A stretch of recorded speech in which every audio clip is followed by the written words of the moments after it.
May tao na nga ba sa impyerno?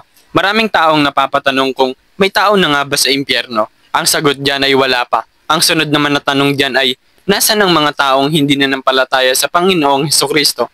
Ang sagot naman dyan ay, sila nga ay nasa Hades. Ang mga unang itatapon nga sa impyerno ay ang halimaw at ang bulaang propeta.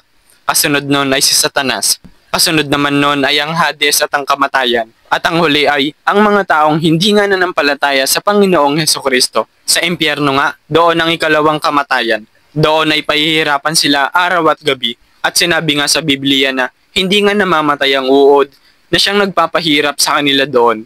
Hindi rin mamamatay ang apoy na siyang nagpapahirap sa kanila doon. At tataas ang usok nito magpasawalang hanggan.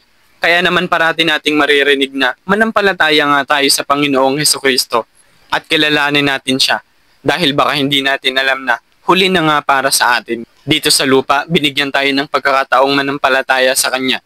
Ngunit kapag tayo nga ay namatay, tumangis man tayo o umiyak sa harapan ng Diyos, hindi na nga ito magbabago pa.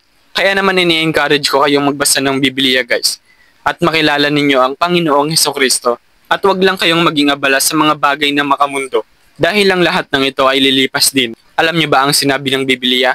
Tayo ay mga dayuhan lamang dito sa lupa. Kaya naman habang nandito tayo sa lupa ay paghandaan nga natin ang siyang patutunguhan natin.